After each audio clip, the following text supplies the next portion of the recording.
주시는 말씀은 열왕기하 4장입니다. 열왕기하 4장 1절에서 7절.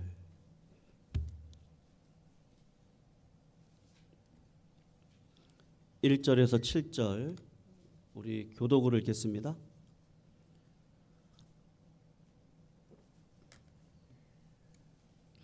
1절에서 7절입니다. 제가 먼저 1절 읽겠습니다. 선지자의 제자들의 아내 중에 한 여인이 엘리사에게 부르짖어 이르되 당신의 종 나의 남편이 이미 죽었는데 당신의 종이 여호와를 경외한 줄은 당신이 아시는 바니이다. 이제 빚준 사람이 와서 나의 두 아이를 데려가 그의 종을 삼고자 하나이다 하니 엘리사가 그에게 이르되 내가 너를 위하여 어떻게 하랴? 내 집에 무엇이 있는지 내게 말하라. 그가 이르되 계집종의 집에 기름 한 그릇 외에는 아무것도 없나이다. 이르되 너는 밖에 나가서 모든 이웃에게 그릇을 빌리라. 빈 그릇을 빌리되 조금 빌리지 말고 너는 내 두 아들 들어가서 문을 닫고 그릇에 기름을 부어서 차는 대로 옮겨 놓으라 하니라.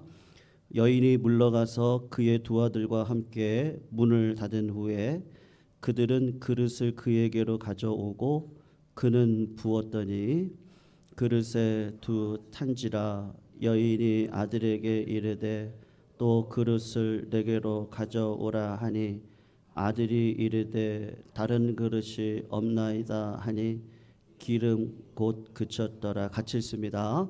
그 여인이 하나님의 사람에게 나아가서 말하니 그가 이르되 너는 가서 기름을 팔아 빚을 갚고 남은 것으로 너와 내 두 아들이 생활하라 하였더라. 아멘. 제가 20년 전에 신학교를 다녔는데요. 그 당시 신학생들 가운데 종종 굉장히 삶이 어려우신 분들이 계셨습니다. 그래서 신학생 동기들끼리 사랑의 식권이라 그래서 그것을 사가지고 정말로 식사를 못 하셨던 전도사님들도 계셨거든요. 그래서 그거를 학생부에다가 이렇게 주면 학생 그 처에서 그걸 다 모아가지고 그분들도 자존심 상하시면 안 되니까 이렇게 몰래 사랑의 식권을 들여가지고 식사를 할 수 있도록 그렇게 했던 기억이 있습니다. 저희 때도 힘들었는데 아마 저희 선배님들 세대 가운데서도 그때 신학생들이 굉장히 어려웠다라는 얘기를 많이 들었거든요. 그래서 이런 농담이 있더라고요. 목회자, 그러니까 전도사 밥상에 간장, 된장, 고추장 이 세 가지는 항상 있을 것인데 그 중에 제일은 고추장이니라. 뭐 이런 농담을 서로들 하면서 그래도 하나님이 나를 지켜주시지 하고 믿음으로 살아갔다. 우리 때는 그렇게 살았다. 그런 선배님들의 이야기를 들었던 기억이 있거든요. 마찬가지로 수천 년 전 오늘 본문의 시대에 신학생으로 살아간다는 것은 아마 쉬운 일이 아니었던 것 같습니다. 그러니까 세상이 굉장히 악해지고 교회는 여러 모양으로 어려워지고 있었던 영적인 침체기 시대에 소명을 받은 한 젊은이가 선지학교에 입학을 했습니다. 선지학교에 다니던 이 학생이 뭐 어떤 이유로 죽었는지는 모르겠지만 불의의 사고로 아내와 두 아들을 남겨둔 채 별세를 하게 되었습니다. 남편이 죽은 후에 미망인이 유산을 정리하다 보니까 갚을 길이 없는 빚이 잔뜩 남아있다는 것을 발견하게 된 거죠. 그래서 사회법에 따라서 두 아들이 이제 종으로 팔려가게 생겼습니다. 그러니까 이 미망인이 참 잘한 일이 하나가 있는데 누구를 찾아가냐 하면 엘리사를 찾아간 겁니다. 그리고 어떻게 하냐? 이게 참 잘한 거거든요. 부르짖었습니다. 그러니까 사정이 딱하게 생긴 거죠. 이 여인이 입을 열고 부르짖고 울부짖고 그렇게 하니까 엘리사 선지자가 내가 어떻게 하면 좋겠소? 그렇게 이야기를 했습니다. 그러면서 당신 그 집안에 뭐가 남아 있습니까? 그랬더니 기름 한 그릇 이제 남아 있다는 거예요. 그러니까 엘리사 선지자가 마을을 다니면서 될 수 있는 한 그릇을 많이 빌려오라고 그렇게 알려주었습니다. 그리고 두 아들과 함께 방에 들어가서 방문을 걸어 잠그고 빈 그릇에 기름을 부어 보세요. 이제 이렇게 했더니 그릇마다 부어도 기름이 그냥 줄줄줄줄 쏟아지는 거예요. 신이 난 어머니가 두 아들에게 야 그릇도 없냐? 그랬더니 엄마 그릇이 없습니다. 이 말이 떨어지기가 무섭게 기름이 뚝 하고 멈춰버렸습니다. 엘리사가 이야기를 하는 거죠. 그 기름을 팔아서 갚아라. 그리고 남은 것으로 힘을 내어서 생활을 이제 해봐라. 이렇게 해가지고 단번에 모든 문제가 해결이 되어졌습니다. 여러분, 열왕기서는요, 그 왕들의 이야기입니다. 그런데 열왕기서의 주인공이 누구냐 하면 왕들이 아니고 첫 번째로는 엘리야라고 하는 선지자고요. 두 번째로는 엘리사라고 하는 선지자거든요. 그래서 열왕기 상의 주인공은 엘리야라고 보시면 되고 열왕기 하의 주인공은 엘리사라고 보시면 됩니다. 그러니까는 열왕기 상하를 합쳐서 3분의 1이나 되는 내용이 누구가 나오는 내용이냐 하면 엘리야하고 엘리사란 말이에요. 그러니까 여러분 분량으로 봐도 하나님이 지금 무엇을 얘기할까라고 우리가 생각을 할 수 있지 않겠습니까? 그러니까 두 선지자가 하는 이야기가 뭐냐 하면 하나님이 통치하신다는 거예요. 역사는 악이 이기는 것 같지만 역사의 주인은 누구시라는 거예요? 여러분 누구세요? 하나님이 주인이시죠. 그리고 하나님의 백성들이 연약하고 타락하고 어려움에 빠져 있다 할지라도 하나님께서 그 백성들을 버리지 아니하시고 돌보신다. 그 메시지를 담고 있단 말입니다. 그런 의미에서 오늘 본문을 보셔야 되는데 조금 그 전에 배경을 좀 살펴볼 필요가 있거든요. 열왕기하 1장 1절 성경을 가지고 계신 분들은 이렇게 앞으로 한번 넘겨보시면 열왕기하 1장 1절에 보시면 누가 죽었다고 이야기를 하고 있습니까? 한번 보세요. 누가 죽었다 그래요? 아합이 죽은 후에 이렇게 되어져 있습니다. 아합이 죽은 후에 나라가 평안할 줄 알았는데 아합에게 두 아들이 있었나 봐요. 이게 지금 대칭이 되는 거예요. 지금 선지자 학교에 신학생의 아내에게 아들이 몇 명 있어요? 2명이 있는데 아합 왕에게도 두 아들이 있는데 이 아들이 아합이 악한 왕이란 말이에요. 그러면 이제 나라가 평안할 줄 알았는데 이 두 아들이 아버지가 행했던 길을 떠나지 않고 악의 길로 계속 악을 행하고 걸어가고 있단 말입니다.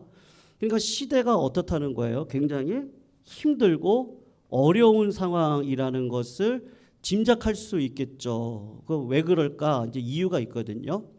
2장 23절 한 장을 다시 넘기시면 2장 23절을 넘어와서 보면 그 시대가 어떤 시대였는지 어떤 영적인 상태에 있었는지를 상징적으로 보여주는 사건 하나가 있단 말이에요.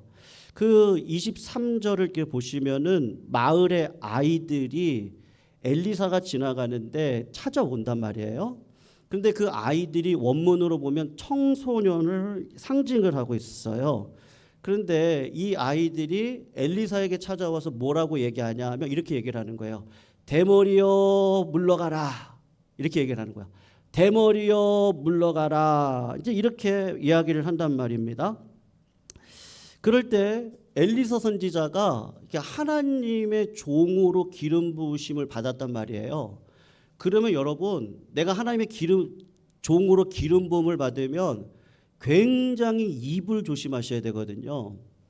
어떤 입을 가지고 계셔야 되냐면 원망하거나 불평하거나 저주를 하면 그게 기름이 부어졌기 때문에 엘리사를 통해서 저주가 바로 실천이 되어지는 말의 능력이 있단 말이에요. 근데 엘리사가 이때는 몰랐던 것 같아요. 그러니까 어린아이들이 와가지고 영권에 대해서 물러가라 이렇게 하니까는 엘리사가 이렇게 저주의 말을 했습니다. 그랬더니 갑자기 숲에서 앙콤이 나타나가지고 이 어린아이들을 청소년들을 이렇게 찢어가지고 물어 찢어서 죽이는 사건이 벌어졌단 말이에요.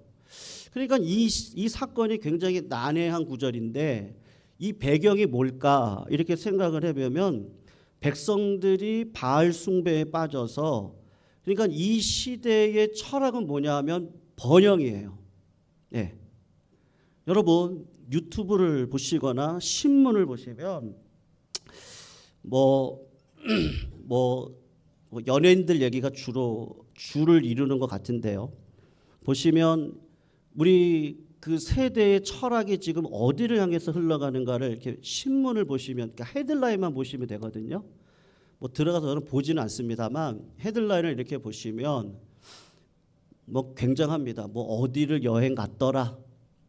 그리고 뭐 요새는 100억도 집이 아닌가 봐요. 연예인들은요. 무슨 뭐 100억짜리 집을 드디어 소개를 했더라. 예, 무슨 브랜드를 입었더라. 뭐 차가 몇 대더라. 예, 그러거든요. 그러니까 여러분 이게 번영 그리고 물질주의 그리고 성공의 기준을 자꾸 세상은 자꾸 몰고 가는 거예요. 저희들을. 예. 요새 그 이수지라고 하는 개그맨이 있는데 그분들 때문에 강남 엄마들이 어떤 고급 브랜드 그 옷을 안 입는데요. 왜냐하면 격이 떨어졌다는 거예요. 그분이 와가지고 꽁트로 이렇게 조금 비꼬 와가지고 강남 엄마들의 어떤 삶을 이렇게 이야기를 했거든요. 근데 그때 입고 나왔던 옷이 있는데 이게 이제 안 팔린대요. 왜냐하면 이미 알려져 버렸어요. 그러니까 다른 옷을 사겠다는 거예요. 지금 뭐 그런 의도인데 세상이 그렇단 말이에요. 근데 그런 삶으로 지금 삶이 이끌어가는데 이 아합 시대가 똑같은 시대란 말이에요. 그것들이 충만해져 있고 요 청소년들이 어떤 애들이냐 하면 제사장의 자녀들, 그러니까 바 제사장이거든요. 바알의 제사장들의 자녀들인데 이 아이들을 격동을 시켜서 누가 격동시켰겠어요? 부모가 격동을 시켰겠죠. 그래서 그 당시 하나님의 복음의 말씀을 선포했던 엘리사에게 대머리여 가거라, 대머리여 가거라 이렇게 했단 말이에요. 무슨 말이냐? 엘리야가 대머리였거든요. 그러니까 엘리야가 하늘로 승천해 갔는데 너도 똑같이 갚버려라 지금 그렇게 이야기를 하는 거예요.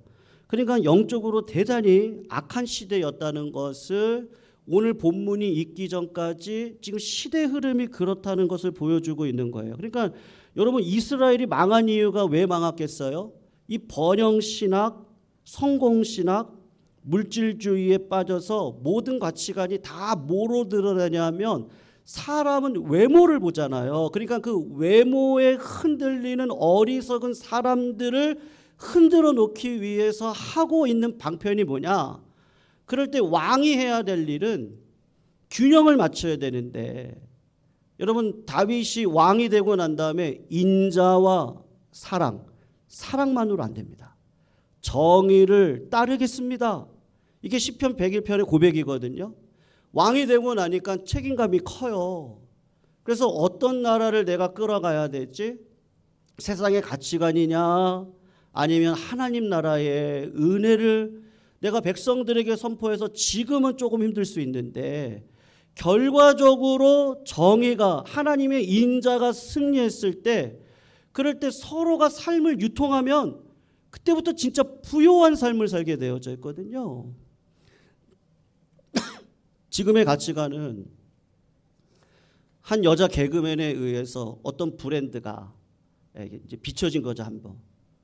그러니까 저걸로 안 되고 다른 걸로 뭐를 하겠다는 거예요? 자랑하며 살겠다는 거죠. 그런 시대란 말이에요. 그러니까 아합의 왕이 어떻게 행했습니까? 약자를 밟을 수밖에 없는 거예요. 왜냐하면 내가 자랑을 해야 되겠으니까요. 그러니까 아합이 겨울이 되면 겨울 궁전으로 가는데 가다 보니까 자기 겨울 궁전 옆에 아주 좋은 포도원 밭이 있는데 이 밭이 누구 거냐 이렇게 봤더니 나봇이라고 하는 서민이 조상 대대로부터 받았던 그 땅을 가지고 그냥 농사를 짓고 살았던 사람인 거예요. 그런데 겨울이니까 겨울 양식, 제철 음식을 먹고 싶은 거예요. 그래야 건강하겠다고 아합은 생각을 했던 것 같아요. 그래서 저 땅을 빼앗고 싶은데 주인이 안 판다고 하면은 안 사면 되는데 그 아내가 거짓 증인을 붙여가지고 결국은 나봇을 죽이는 자리에 가서 그 땅을 빼앗는단 말이에요. 그러니까 왜 그래요?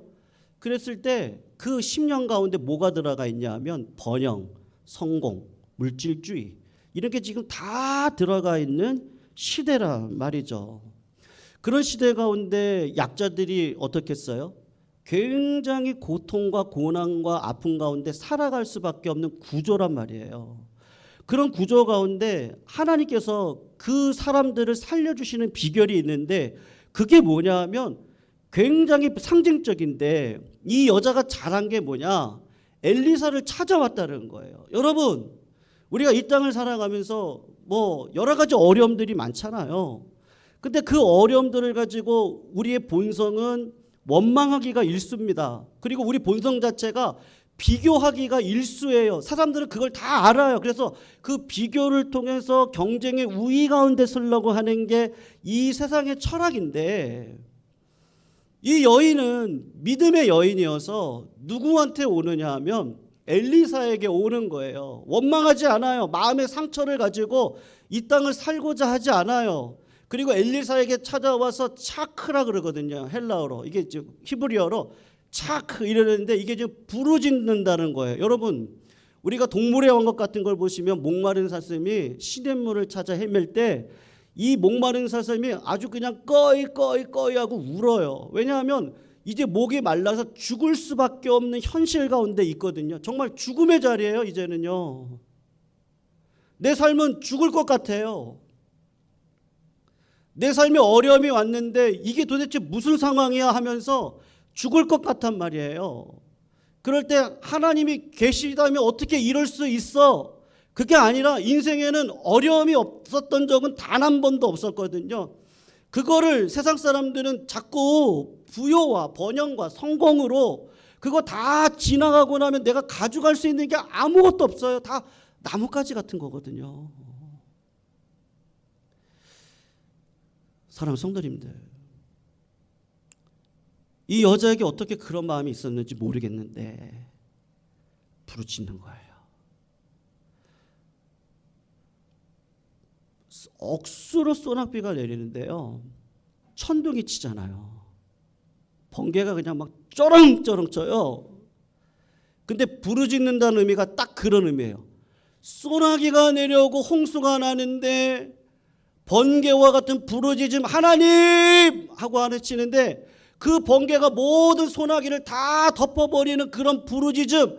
네 입을 크게 열어라. 내가 너를 채워주실 것이다. 너는 내게 부르짖어라. 그러면 내게 크고 비밀한 일을 보여주실 것이다. 너는 구하라, 찾아라, 두드려라. 그리하면 성령을 선물로 주시지 않겠느냐. 아무것도 염려하지 말고 모든 일에 기도와 간구로 너의 구할 것을 감사함으로 하늘 뼈 아뢰면 그리스도 예수 안에서 내가 너희 마음과 생각을 지켜주시지 않겠느냐. 근데 이 여인이 그 비밀을 아는 거예요. 사랑하는 성도님들, 이 시대에 필요한 게 뭘까? 세상 사람들은 그 세상 것에 갈망해서요. 네. 그 갈망을 향해 쫓아가다가 그 갈망이 생명을 좌우해 줍니까? 그 갈망이 내 자녀의 부요로운 삶을 좌우해 주나요? 네. 주중에 정말 막역하게 지냈던 한 분이 계셨는데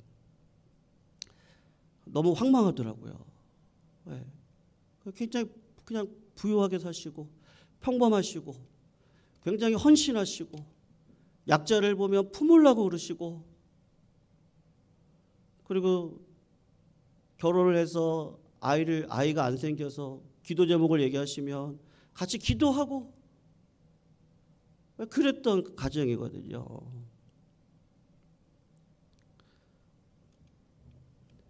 근데 그 자녀 맏아들이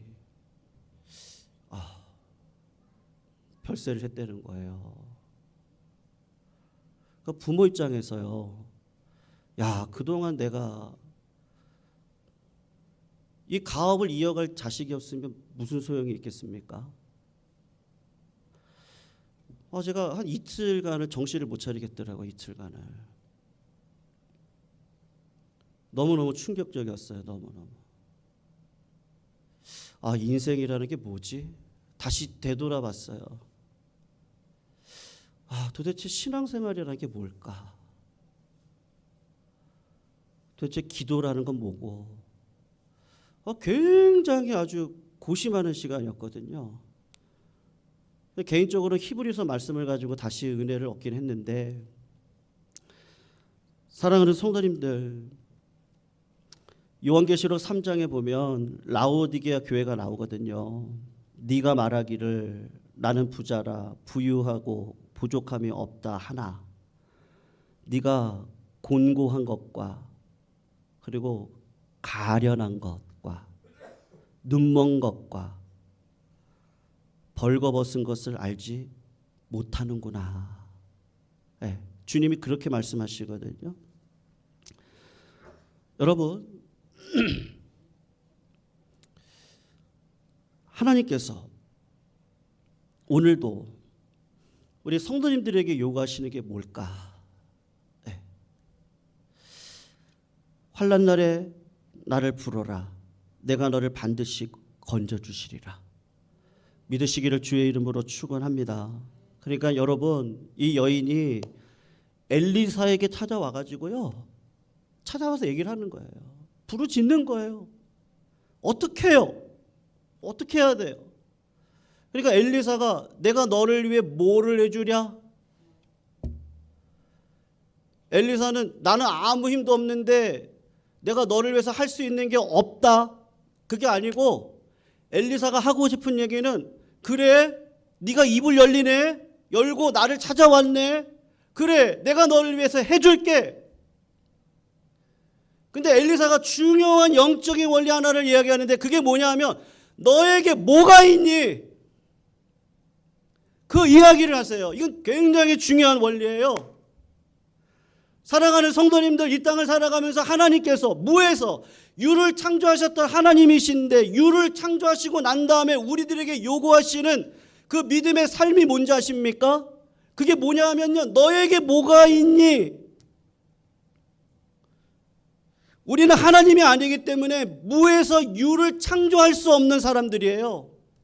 그래서 하나님께서 우리들에게 축복하시는 방식이 뭐냐 하면, 우리 안에 있는 그 작은 거 하나라도 하나님이 기름 부어주시면 그것을 하나님이 뭐로 바꿔주시겠다고 얘기하시냐면, 은혜로 바꿔주시고 축복으로 바꿔주시고 일어설 수 있는 것으로 바꿔주시고 기도로 바꿔주시고 노래로 바꿔주시고 참다운 축복으로 바꿔주시겠다고 하나님이 이야기를 하시는 거예요. 그러니까 입을 여셔야 되는데 열 때 뭐를 이야기하냐? 야, 너 뭐가 있니? 뭐를 드릴래?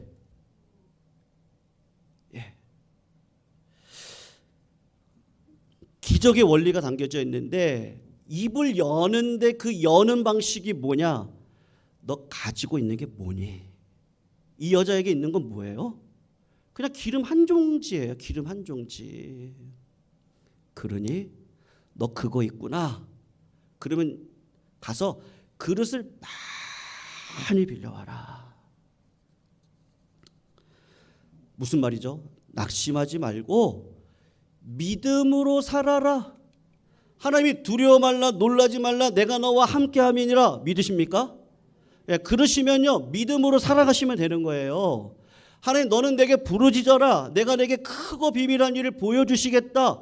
여러분, 이게 믿어지세요? 믿어지면 그대로 사시면 되는 거예요. 항상 기뻐하고 쉬지 말고 기도하고 범사에 감사하라. 그러면 감사하는 삶을 가지고 오늘도 어려운 환경 가운데서도 어떻게 하든지 감사의 조건을 찾고 주님께서 나에게 믿음으로 살라고 하는 그 방식으로 그대로 삶을 살아가면 하나님께서 나에게 무슨 일을 행하시는 거예요? 은혜의 삶으로 인도하신단 말이에요. 그러니까는 요한복음 2장에 보면 가나의 혼인잔치가 있을 때 주님은 그냥 무에서 유를 창조하실 수 있는 분인데 주님이 어떻게 하세요? 하인들에게 뭐라고 얘기해요? 물을 야 길어와라. 물을 길어왔더니 나눠줘라. 나눠주니까 어떻게 되는 거예요? 물이 변하여 포도주가 되는 거예요. 예수님 먹을 게 아무것도 없습니다. 너희 가운데 뭐가 있느냐? 어린아이가 나와가지고 그 부모님이 챙겨준 도시락 말라 비틀어진 거 서민들이 먹는 아주 안 좋은 음식이에요. 물고기 2마리, 떡 5덩이가 있습니다. 가지고 와라. 가지고 왔습니다.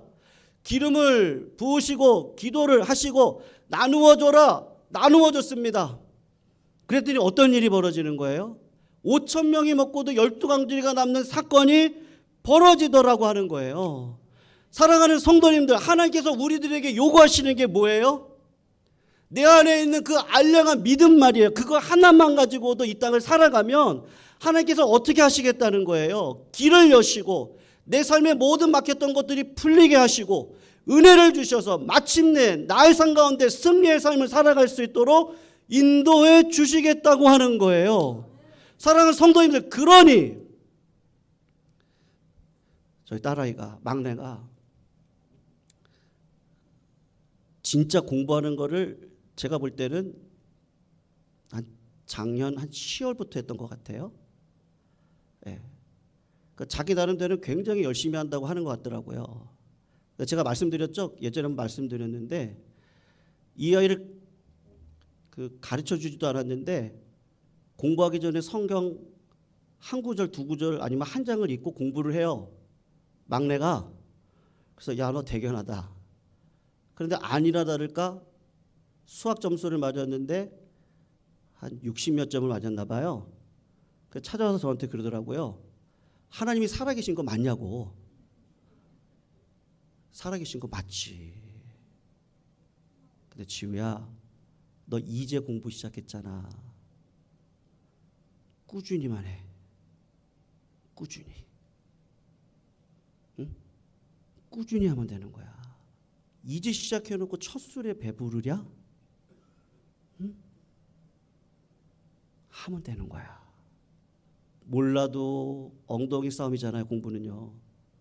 몰라도 앉아서 그 시간을 지나가는 거예요. 그리고 한 번 읽어보고 또 2번을 읽어보고 성경도 그렇잖아요. 3번을 읽고 그냥 하는 거예요. 하다 보면 하나님이 은혜를 주시는 거예요. 하나님이 복을 주시는 거예요. 그러니까 하다 보면 하나님께서 역사해 주시는 거예요. 근데 놓치지 않고 끝까지 가는 거예요. 끝까지 가는 사람은 많지 않잖아요. 믿음 생활도 똑같아요. 다니엘을 보세요.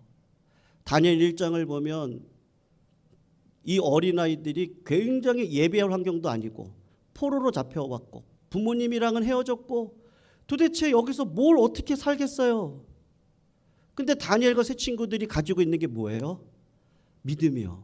하나님, 내가 바벨론이 주는 음식 먹고 살아가다 보면 이 사람들의 문화 속에 어느 동안 빠져들어가고 세상적이 되어질 것 같고 그러다 보면 믿음이 무엇인지를 놓치고 그러다가 헛된 것에 목숨 걸고 살다가 그 헛된 것 다 무너지고 나면 나 어떻게 해요? 어떻게 그런 믿음이 들어갔는지 모르겠어요. 이 다니엘에게.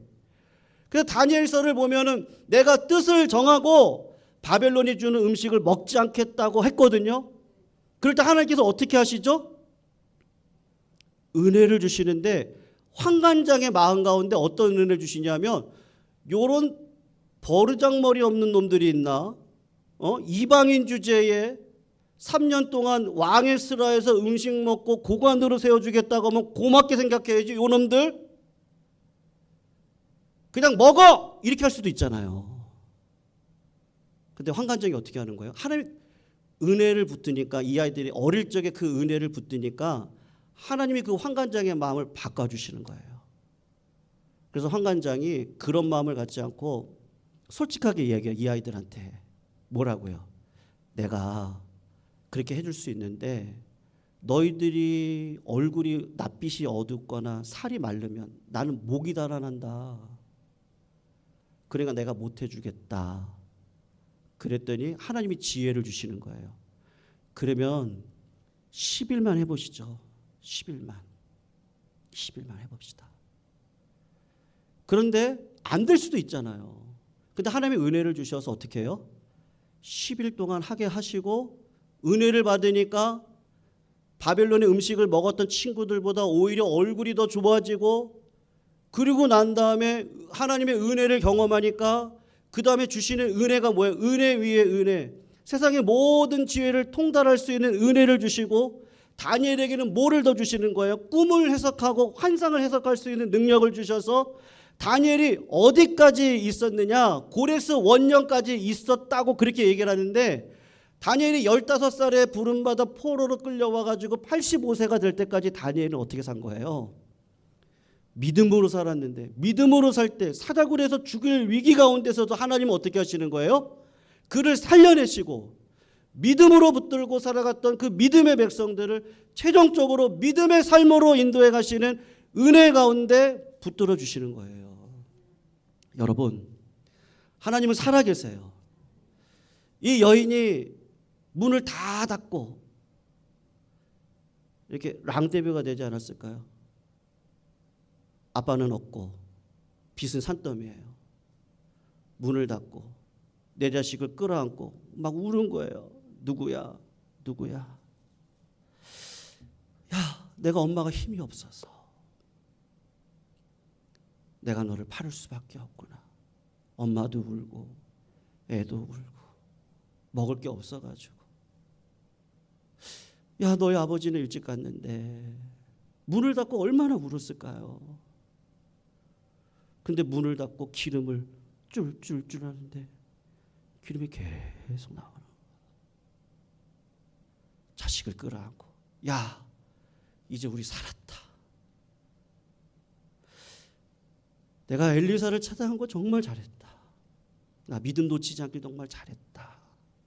하나님의 부르짖기 정말 잘했다. 그 두려움이 변하여 내 기도 되었고,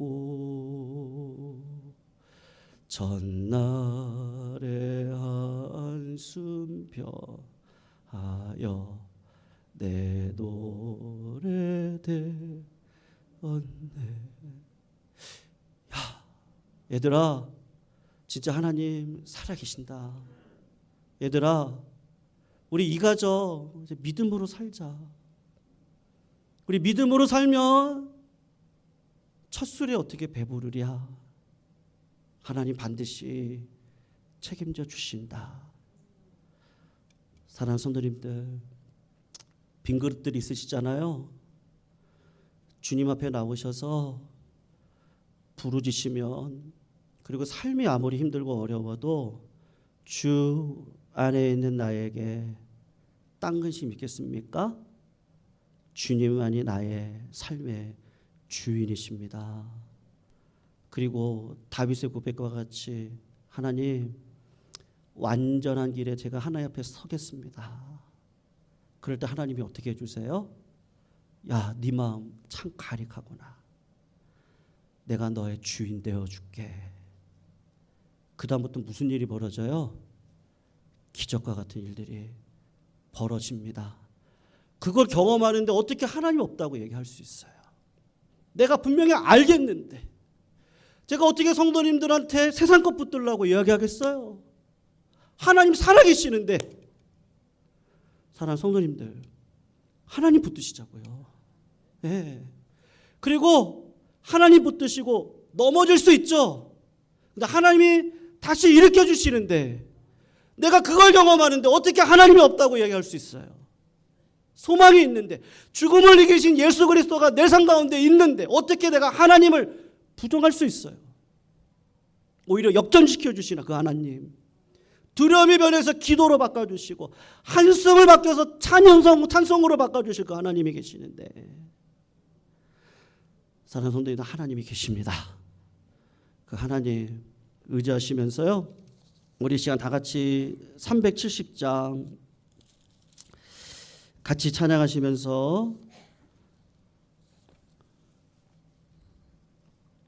이 여인의 그 어미의 마음이 얼마나 공고했겠습니까? 근데 하나님으로 인하여 참된 위로를 얻고 자녀들에게 믿음이 계대되어지는데, 야, 우리 믿음으로 살자. 이제 믿음이면 된다. 그런 계대가 우리 성도님들의 가족 가운데 충만하시기를 축원합니다. 우리 그런 마음으로 우리 같이 한번 찬양하시겠습니다. 주 안에 있는 나에게, 주 안에 있는 나